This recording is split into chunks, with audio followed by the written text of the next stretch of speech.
Bienvenidos a Trono de Dios Maranatá. Continuamos con esta lista de reproducción, el descubrimiento de América, y vamos a ver hoy en esta sección las leyes de Indias. Vamos a intentar profundizar en este tema tan apasionante para comprender más aún la grandeza de la hispanidad y de todo lo que ha sucedido en la historia en aquellos siglos maravillosos en donde la hispanidad fecundó no solo ciudades, no solo carreteras, no solo universidades, no solo la mente y el espíritu de tantos hombres de bien, sino que realizó la gesta evangelizadora más grande conocida en la historia, anunciando el Evangelio desde Estados Unidos, lo que es el actual Estados Unidos, desde el norte hasta, bueno, incluso Canadá, hasta el último rincón de Sudamérica, en este caso Chile.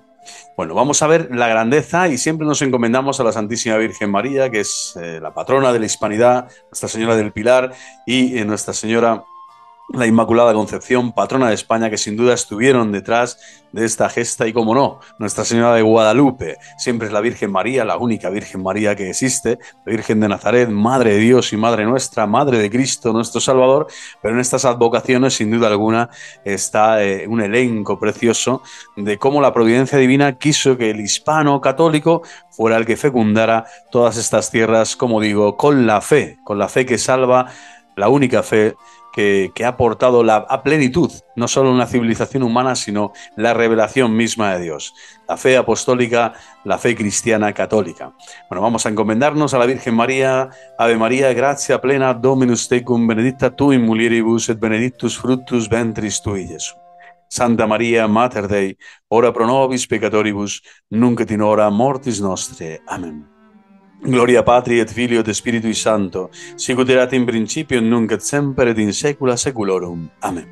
Pues comenzamos con las leyes de Indias y vamos a ir desgranando poco a poco todo lo que aconteció respecto de esta grandeza. Isabel la Católica, nada más y nada menos, que decía así: y no consientan ni den lugar al que los indios, vecinos y moradores de las dichas tierras indias y tierra firme, ganadas y por ganar, las que vengan, reciban agravio alguno en sus personas y sus bienes, mas manden que sean bien y justamente tratados, y si algún agravio han recibido, lo remedien y provean por manera que no se exceda en cosa alguna lo que por las letras apostólicas de la dicha concesión nos es infundido y mandado. Las letras apostólicas, ¿no?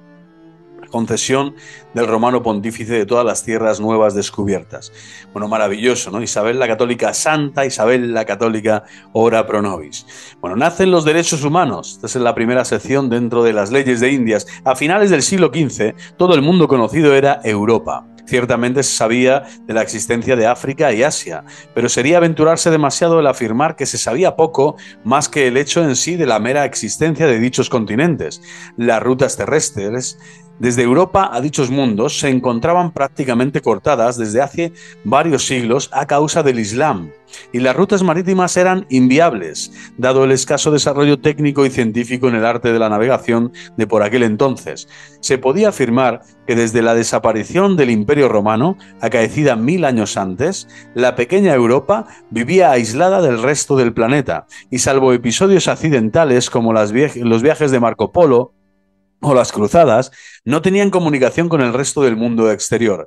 Los diversos reinos, principados y señoríos que componían el viejo continente solo tenían comunicación y contacto entre ellos mismos, y aunque eran política y militarmente independientes entre sí, todos estos pueblos seguían unidos por la cultura cristiano-romana y no entendían otra forma de vida o relación que no fuese esta. De igual modo, estos pueblos venían conservando básicamente las mismas fronteras que habían servido a Roma como demarcaciones provinciales, y sus relaciones jurídicas seguían rigiéndose mediante el mismo derecho, tanto público como privado, que generación tras generación habían heredado de los antiguos legados y códigos romanos. De repente, gracias a las nuevas técnicas de navegación desarrolladas por los geniales pilotos portugueses y la fruición de un marino de origen desconocido llamado Cristóbal Colón, resulta que rumbo al ocaso, hacia el oeste, por donde solo se creía que se ponía el sol, se descubre el camino a un nuevo mundo que pronto se revela muy superior en territorio, riquezas y gentes que al de la vieja Europa. El nuevo descubrimiento pronto embarga de interés y curiosidad a los hombres de finales del siglo XV. Se habla de tierras odoríferas, de nuevas razas de hombres, desconocidas hasta el momento, de nuevos productos agrícolas, como la patata o el maíz, o tomate, capaces de acabar con las antiguas hambrunas. Pero lo más sorprendente es que todo este vergel, que no pertenecía a ningún príncipe cristiano europeo. Esto es lo más impresionante, ¿no? No pertenecía a ningún príncipe cristiano europeo y por lo tanto se consideraba un nuevo continente sin dueño. Terra nullis, tierra de nadie. Era la explicación que daba el derecho medieval a todo aquel territorio habitado por paganos y sin relación alguna de soberanía o vasallaje con príncipe cristiano alguno. Por lo que conforme a esta concepción, los reyes católicos de España, como descubridores de ese nuevo mundo, apelan a la autoridad del Papa para que les reconozca legalmente la propiedad sobre dichas tierras descubiertas y por descubrir. Dicha petición fue atendida por Alejandro VI el 4 de mayo de 1493, mediante la bula Inter Cetera, conocida también como bula alejandrina, a condición de evangelizar a sus nuevos súbditos, esta condición santa. Bueno, de esta forma, con una solución legal propia del medioevo, mixtura entre derecho romano y tradición cristiana, se creyó zanjada la problemática suscitada a colación de la titularidad de las nuevas tierras descubiertas. Pero no fue así.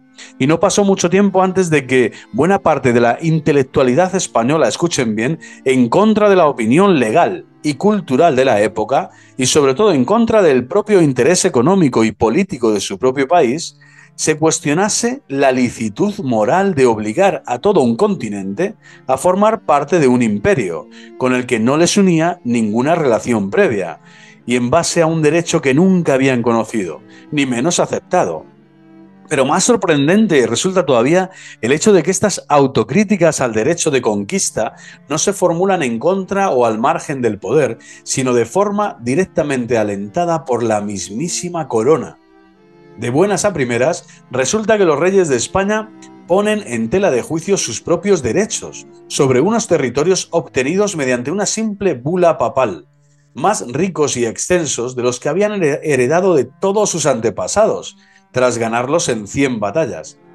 Este hecho singular, único en la historia hasta ese momento, abre un nuevo camino en la forma de plantearse los hombres sus valores y criterios con los que se venía operando desde hacía 1,5 años, y partir completamente de cero, con la única premisa de establecer unas nuevas normas de convivencia entre los hombres, basadas no ya en lo que se entendía hasta ese momento como cierto en Europa, sino en unos valores comunes a todos los hombres de todos los tiempos. Y esto es impresionante. En base a ello, podemos afirmar que si los españoles de hace 5 siglos, en lugar de contentarse con una simple bula papal basada en el derecho medieval, se hubiesen conformado con no hacerse preguntas incómodas, los derechos humanos y el derecho internacional sencillamente no existirían hoy día. Repetimos, se hubiesen conformado con no hacerse preguntas incómodas los españoles, ¿qué hubiera pasado? Que los derechos humanos y el derecho internacional sencillamente no existiría hoy día. Impresionante. Guillermo Céspedes del Castillo afirma: representa un hecho histórico en la historia que un pueblo someta a dura autocrítica su propia conducta y que aplique a sus mayores éxitos políticos y militares el más severo escrutinio moral, es decir, discernimiento. Hay que discernir, es una nueva situación, algo insólito, algo que no se había dado hasta ese momento en la historia. Nuevos territorios, ingentes, nuevas razas, nuevas culturas. Por su parte, Ramiro de Maeztu escribe también al respecto: el debate de Valladolid en 1552 y las disposiciones reales que se derivan de él constituyen la primera ocasión en que un gran poder expansivo, el Imperio Español, hace alto para resolver problemas de justicia y de conciencia que el hecho le plantea. Impresionante. Isabel la Católica, Santa Isabel la Católica, es sin lugar a dudas la primera persona que se preocupó denodadamente en la defensa de los derechos de los indios. Esta reina, ya desde los primeros momentos del descubrimiento, dicta leyes tanto a favor de la protección legal de sus nuevos súbditos americanos, como también reguladoras de la posible ambición que pudiese tentar a los nuevos conquistadores. En este sentido, establece que seguirán siendo propiedad de los indios aquellas tierras que les pertenecían con anterioridad a la llegada de los españoles, mientras que el resto de territorios libres pasarían a titularidad de la corona, para más adelante ser repartidos entre los colonos. También es ella quien en el año 1500 dicta un decreto por el que por primera vez en la historia de la humanidad se prohíbe la esclavitud. Impresionante, impresionante, en el año 1500. Las disposiciones de esta reina supusieron una auténtica revolución humanitaria para la época, si bien siguen enmarcadas en el derecho medieval, puesto que estos derechos se siguen considerando dictados por la libre disposición de un monarca que opera con una legitimidad emanada de una bula papal. No obstante, estas normas suponen el punto de partida de las leyes de Indias y de toda una nueva generación de juristas, teólogos e intelectuales que a la par que van ampliando y enriqueciendo las compilaciones indianas, van introduciendo un nuevo concepto de derecho en base a la filosofía tomista. Impresionante. Este nuevo derecho reconoce que las libertades de los hombres y de los pueblos son algo inherente a ellos mismos, intrínseco, connatural, y que por lo tanto les pertenecen por encima de las consideraciones de cualquier príncipe o papa, y con independencia de su religión o vinculación política, importantísimo. Libertad de conciencia, libertad religiosa, con independencia de su religión o vinculación política. Estas afirmaciones tan tempranas en la historia sorprenden, pero sorprende todavía más la absoluta libertad con la que se van formulando estos principios que ciertamente hacía temblar la legitimidad con que España estaba presente en América, por cuanto que ésta se amparaba sobre todo en una concesión papal.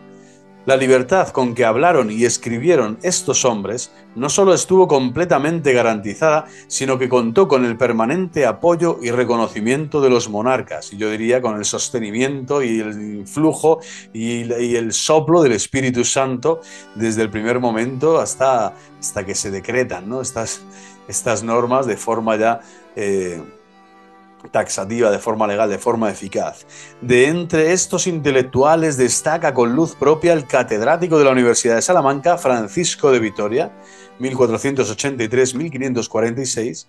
Supone una auténtica paradoja que un hombre de su talla apenas se estudie de forma superficial en las facultades de Derecho y pase completamente desapercibido para la mayoría de la humanidad.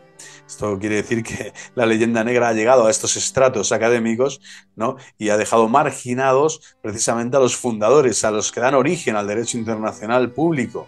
Es impresionante, ¿no? La gran estafa educativa a la que estamos sometidos hoy las nuevas generaciones, ¿no? Que pensamos que lo conocemos todo. No, están por conocer estos personajes emblemáticos y maravillosos de nuestra tierra amada, de nuestra patria amada española. Mientras Lutero afirmaba que a los cristianos les es lícito hacer la guerra, Vitoria, Francisco de Vitoria, busca en las fuentes tomistas la naturaleza de la guerra justa, y las conclusiones son demoledoras para la época. Es injusta, dice, toda aquella guerra cuyo origen está en la diferencia de religión o en el mero ánimo expansionista o imperial. Francisco de Vitoria expone sus conclusiones en las reelecciones. En ellas deniega la validez de la conquista de América en base a los viejos argumentos medievales tales como, escuchemos, los viejos argumentos ahora quedan abolidos. El derecho del emperador a la dominación universal, abolido. El derecho a dominar dichas tierras amparándose en la donación papal de las mismas, que era lo que tenía el Imperio Español, abolido. El derecho a la guerra, ante la negativa de los indígenas a convertirse, negativo. No sé, este proselitismo es completamente diabólico. Sin embargo, por lo tanto, abolido todos estos principios que eran los argumentos medievales anteriores, ¿no? en muchos rincones de la tierra hasta ese momento conocidos. Sin embargo, Vitoria termina concluyendo que la guerra en América, como último recurso, es necesaria en el propósito de garantizar lo siguiente. Escuchemos bien, la necesaria reforma de las salvajes e inmundas inhumanas costumbres de los indígenas, estilo, ¿no?, sacrificios humanos, etc. El derecho, segundo, el derecho a la libre circulación natural entre los pueblos. Que no puede haber, ¿no?, ese sometimiento que había, o sea, los regionalismos o esos guetos que también existían entre tribus, ¿no?, tribales, que no dejaban, ¿no?, a uno pasar al otro lado, etc. El derecho, tercero, el derecho de los indígenas a ser libremente evangelizados. Es decir, ninguna autoridad en este mundo puede prohibir que el anuncio del evangelio sea un hecho, que se dé además en libertad. El anuncio del evangelio tiene que darse en libertad, tiene que haber siempre condiciones para que el evangelio pueda ser anunciado. Y cuarto, por lo tanto, si no, ahí podría haber derecho, por así decirlo, legítimo y justo a la guerra, cuando alguien quiere dictarte, ¿no?, la norma o decirte hasta aquí has llegado, ¿no? Ese límite no puede existir para la palabra de Dios. Y el derecho, cuarto, de los indígenas a pedir la protección de España frente a la tiranía de sus caciques. Es decir, en el momento que estos pueden pedir ayuda también a España, y ahí puede haber derecho a guerra porque son caciques injustos, se ve que hay una tiranía detrás que está sometiendo a muchos pueblos y que en la inmensa mayoría de las tierras de América, este era el gran y principal motivo por el que se entró en conflicto bélico en muchas regiones, ¿no? También porque había muchísimos caciques que eran los que dueños y señores de las personas, ¿no?, y de los bienes de estas personas, por lo tanto se sometía a esclavitud y a dominio por la fuerza a muchísimos pueblos, y esta tiranía pues tenía que ser combatida en justicia. En base a estos nuevos principios, el César Carlos V convoca una junta de la Universidad de Salamanca que se reunió el 1 de julio de 1540 con el propósito de tratar entre filósofos y teólogos la cuestión indígena. Las conclusiones de dicha junta, encabezada por Vitoria, Francisco de Vitoria, dictaminan en su informe que tanto el rey como gobernadores y encomenderos habrían de observar un escrupuloso respeto a la libertad de conciencia de los indios, así como la prohibición expresa de cristianizarlos por la fuerza o en contra de su voluntad. Esto era completamente ilícito, tal como se había venido haciendo desde los primeros años de la conquista. Dice, los indios no deben ser bautizados antes de haber sido suficientemente instruidos, no solo en los artículos de la fe, primero tienen que ser hombres, después cristianos, ¿no?, sino también en las costumbres cristianas y en todo aquello que es necesario para la salvación, hasta que ellos sepan lo que reciben y profesen en el bautismo y empiecen a dar pruebas de que es su voluntad venir y perseverar en la fe y religión cristiana. Imaginaros qué maravilla, ¿no? Este era el gran objetivo, la gran intención, que es lógica, que es pura, que es acorde completamente a los santos evangelios y a la evangelización en la libertad de los hijos de Dios. Los consejos de estos juristas y las indicaciones del clero indigenista, entre quien destaca Bartolomé de las Casas, fuera de ser meras declaraciones de intenciones, se van plasmando con una extraordinaria agilidad legislativa en los diversos textos que van componiendo las leyes de Indias. Citar algunas de estas leyes puede servirnos para hacernos una ligera idea de hasta qué punto nuestros antepasados se adelantaron en varios siglos a la legislación moderna. Prohibición de injuriar o maltratar a los indios, libro sexto. Obligación de pagarles salarios de justa y razonable estimación, libro sexto. Reconocimiento del derecho al descanso dominical, libro sexto. Jornada laboral máxima de 8 horas en las fábricas, libro tercero. Normativa protectora de la salud de los indios, especialmente en lo referido a mujeres y niños. Bueno, impresionante, impresionante. Bueno, seguimos, pasamos a la segunda sección de las leyes de Indias, la esclavitud. Hablar de esclavitud hoy día nos puede resultar algo completamente indisociable de esas miles de imágenes que se nos han quedado grabadas en nuestras retinas a lo largo de infinidad de películas e ilustraciones en las que se denunciaba el injusto e inhumano comercio de los traficantes de esclavos entre África y América en los últimos siglos. Sin embargo, la esclavitud no siempre consistió en privar injustamente de su libertad a unos indefensos e inocentes seres humanos, para venderlos como mano de obra barata. El concepto moderno de esclavitud es, básicamente, fruto de la edad moderna, del liberalismo económico cruel y salvaje. En la antigüedad, la esclavitud no tenía por objeto el proporcionar mano de obra barata injustamente a costa de la libertad ajena, sino que antes bien era una forma de redimir una condena. De la misma forma que en nuestros días existe la cárcel como condena de privación de libertad, en otros tiempos existió la esclavitud. Los antiguos consideraban que la cárcel solo tenía por objeto el retener a los reos hasta que eran juzgados, pero que una vez emitida sentencia condenatoria les eran más útiles a la sociedad trabajando como esclavos que ociosamente tras una reja. Esta forma de esclavitud terminó amparando situaciones deplorables, como por ejemplo que la familia del condenado a esclavitud fuese también condenada, esto era deplorable, y vendida en el mismo paquete, o que las legiones romanas se financiasen muchas veces con la venta indiscriminada de los prisioneros de guerra. En ese sentido, la paulatina implantación de la cultura cristiana en los pueblos de la antigüedad supuso la desaparición de dichas prácticas inhumanas. Fijaros la belleza del cristianismo, ¿no? Cómo ayudó a depurar, a purificar toda esta costumbre nociva, ¿no? Y tan dramática. Y que incluso los esclavos de condena fuesen cada vez teniendo más derechos, como el derecho a la vida, a un trato digno, a la propiedad o a comprar su libertad una vez pagadas sus deudas o redimidas sus penas. Así, cuando entre finales del siglo XV y principios del XVI los europeos empiezan a descubrir la inmensidad de territorios y pueblos que hay más allá de sus fronteras, la esclavitud se puede decir que es un fenómeno marginal y, en todo caso, circunscrito a la remisión de penas.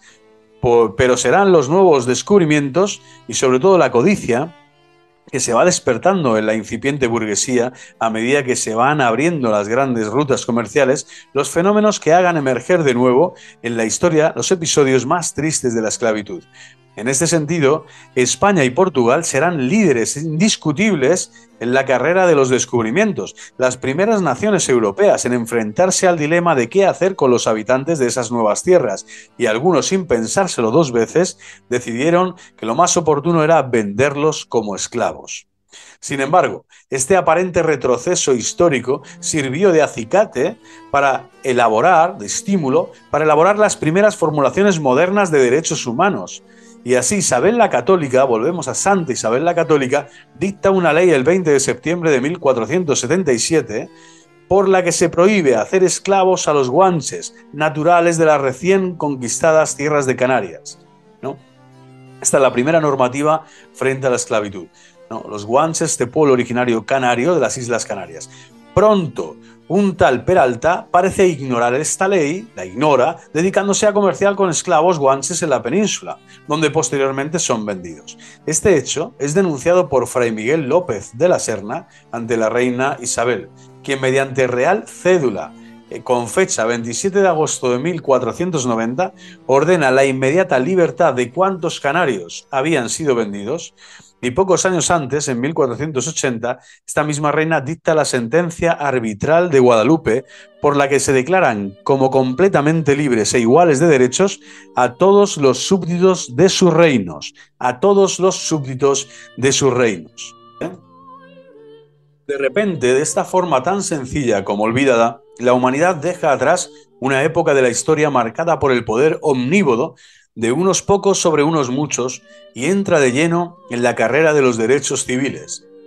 Evidentemente, dicha ley solo considera súbditos a los ciudadanos libres y no a los esclavos que en ese momento pudiese haber, aunque no por ello deja de suponer un gigantesco primer paso en la igualdad de derechos de todos los hombres.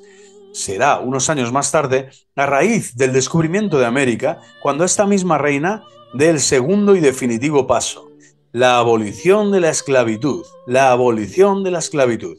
En efecto, como consecuencia del incipiente tráfico de indios protagonizado sobre todo por el mismísimo Colón en el año 1500, y tras consultar a sus principales filósofos y teólogos, la reina de Castilla prohíbe la esclavitud, salvo en los supuestos de condena para los indios reiteradamente beligerantes, caníbales, etc.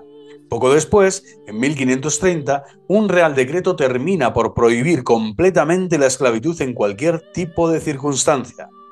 Pero la lucha contra la esclavitud, al igual que cualquier otra conquista humana, es algo que no se puede dar nunca como definitivamente conseguido, y menos considerarla como un fenómeno consolidado de la noche a la mañana. Y si bien estas disposiciones antes mencionadas describieron un indiscutible antes y después, lo describen un indiscutible antes y después, no por ello podemos olvidar que siguieron brotando episodios esporádicos de esclavitud.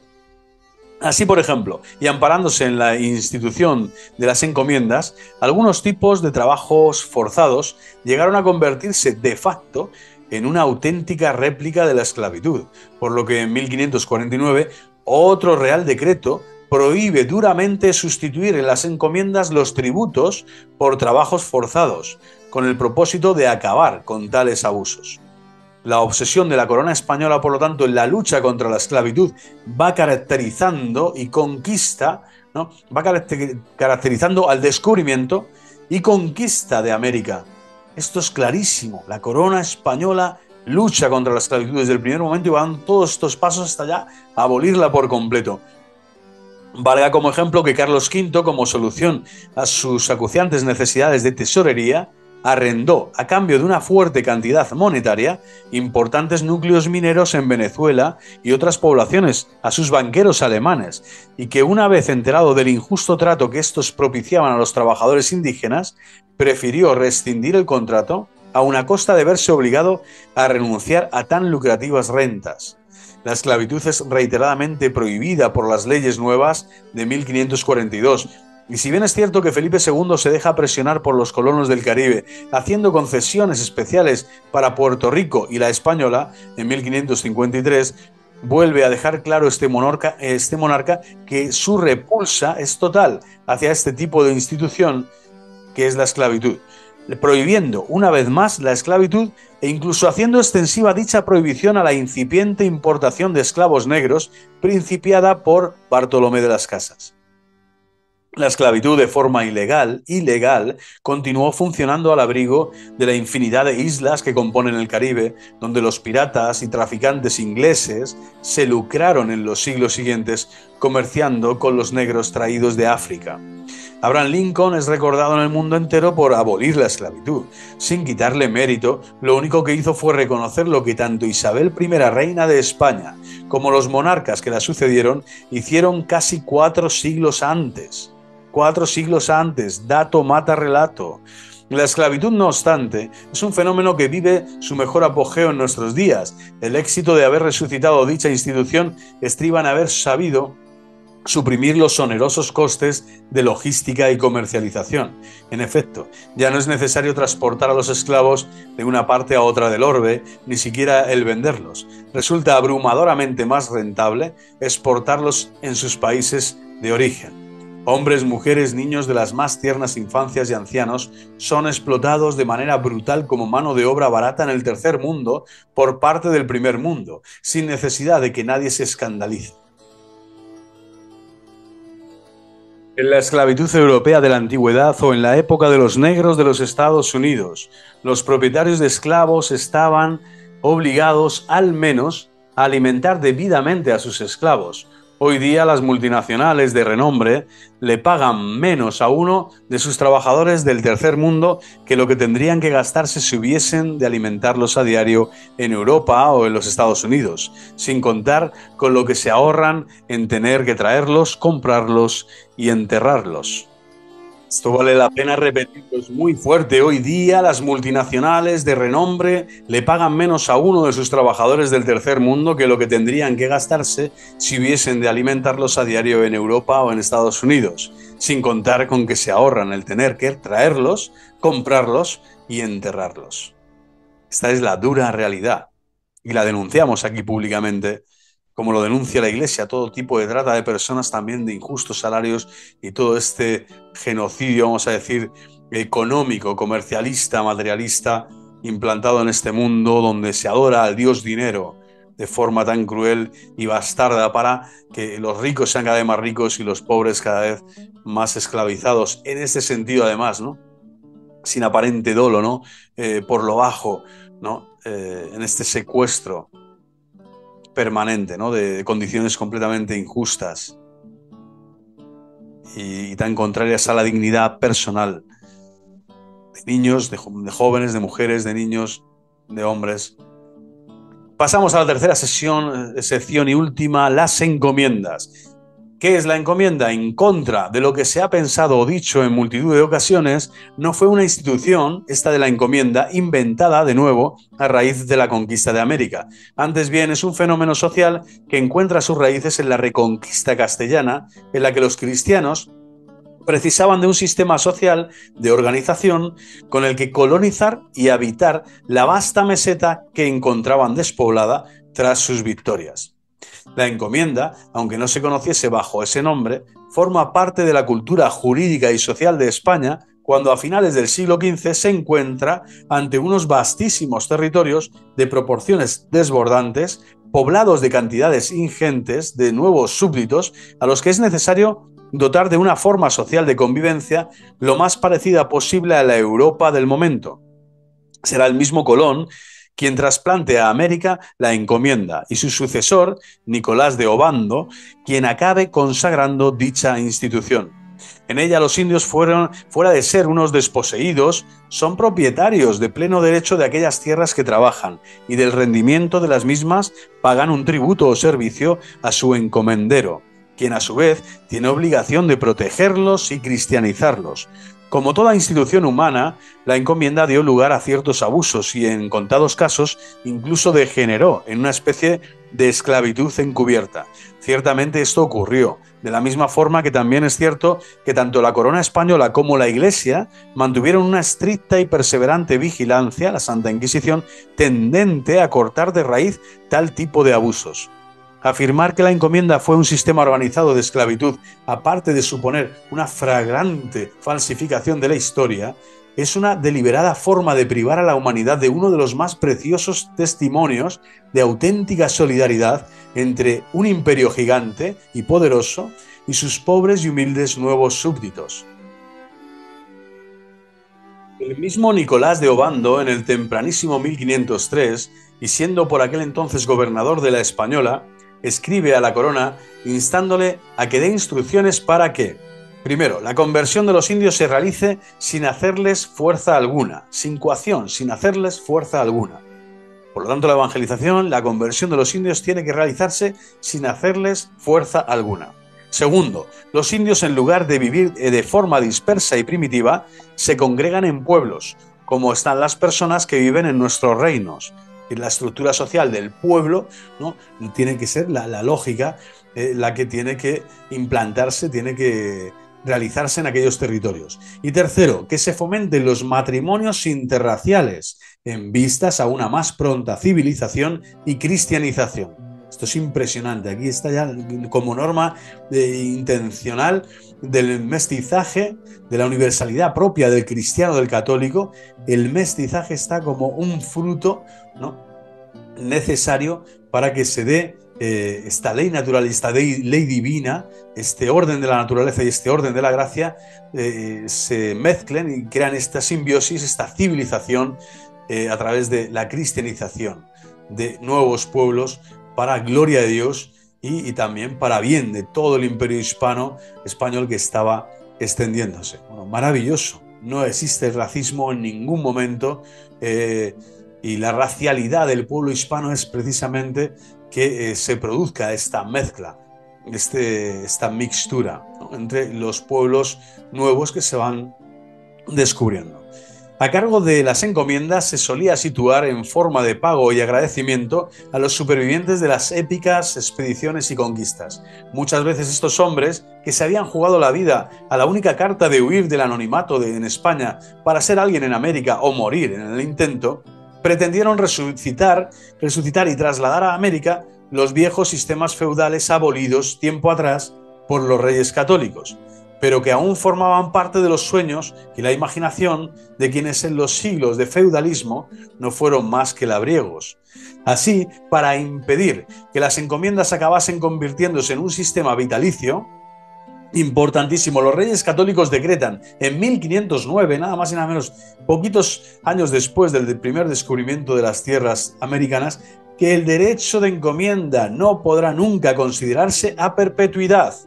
nunca, y que los indios solo podrán ser encomendados por un periodo máximo de 2 años. De 2 años. En 1512, las denuncias de Fray Montesinos relativas a algunos abusos de estas primeras encomiendas provocan la inmediata promulgación de las leyes de Burgos. Leyes de Burgos que son de ese mismo año 1512, ampliadas poco después en 1513, donde se desarrolla y define explícitamente el sistema laboral de las encomiendas, con los consiguientes derechos y garantías de los indios. Pocos años más tarde, el 9 de diciembre de 1518, esta ley se enriquece estableciendo que solo podrán ser encomendados aquellos indios que no tengan recursos suficientes para ganarse la vida. La obsesión por hacer de las encomiendas una institución útil al desarrollo humano de los nuevos súbditos hace que el tiempo se vaya convirtiendo en aliado de los perdedores, los indios, y que los que aparentemente habían ganado, los conquistadores, acaben perdiendo con la ley lo que habían merecido en los campos de batalla. De esta forma, en 1527, una nueva ley determina que la creación de cualquier nueva encomienda habrá de contar necesariamente con la aprobación de religiosos, sobre quienes recae la responsabilidad de juzgar si a una encomienda o si por el contrario, si a un colectivo concreto de indios les podría ayudar a desarrollarse una encomienda, o si por el contrario resultaría contraproducente. Finalmente, el César Carlos, tras casi medio siglo de existencia de las encomiendas, Carlos V, cree llegado el momento en que los indios han adquirido el suficiente desarrollo social como para ser considerados unos súbditos más de la corona, con lo que la institución de la encomienda pierde su sentido completamente. Es por ello que en 1542, y a través de las leyes nuevas, queda consignado que, no se asignarán nuevas encomiendas y las ya existentes habrán de morir necesariamente con sus titulares. Requiem in pace, descansen en paz, las encomiendas, ¿no? Punto número primero. Segundo, quedan suprimidas de forma automática aquellas encomiendas que obraban en favor de miembros del clero, de funcionarios públicos o de personas sin título de conquista. Por lo tanto, estas quedan automáticamente suprimidas. Tercero, se limita considerablemente el importe de los tributos que habían de satisfacer los encomendados. Se limita considerablemente. Y cuarto, es abolida definitivamente cualquier forma de esclavitud que pudiese quedar, así como cualquier otra categoría de trabajo forzoso. Pues arriba España eterna, viva Cristo Rey, viva el corazón inmaculado de María.